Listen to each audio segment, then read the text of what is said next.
Donc pour l'opération, sur la division des nombres décimaux, donc, ici c'est deux nombres décimaux. On regarde d'abord le diviseur. Il y a une virgule, on doit tout faire pour supprimer la virgule. Il y a un chiffre après la virgule. Donc si on multiplie par 10, ça suffit largement pour faire sauter la virgule. 24,5 fois 10, on peut même poser et on verra que ça donnera 245. Parce que la virgule va se déplacer d'un rang.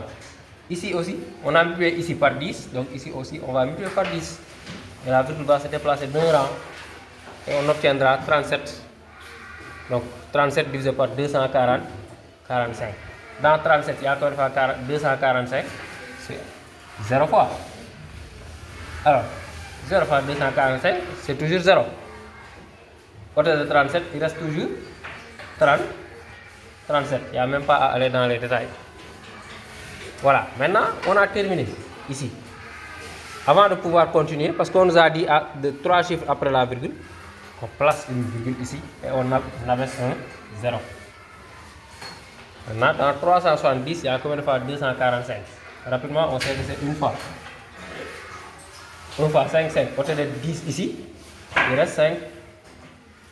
1 fois 4, 4 et 1, ça fait 5. Côté de 7, il reste 2. Donc 1 fois 2, 2. Côté de 3, il reste 1. Donc ici, le reste, c'est 125. Mais ce n'est pas terminé parce qu'on nous a dit 3 chiffres après la virgule ici, à 1 millième près. Donc, on ajoute encore un 0.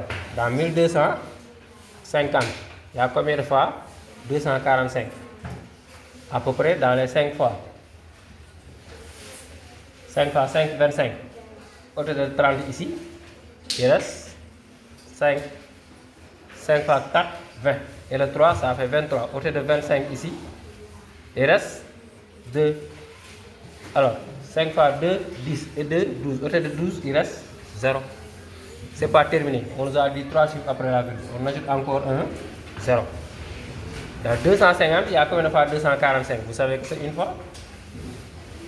Une fois 5, 5. Côté de 10 ici, il reste 5. Une fois 4, 4 et 1, 5. Côté de 5, il reste 0. On peut écrire le 0. Une fois 2, 2. Côté de 2, il reste 0. Donc 0,151.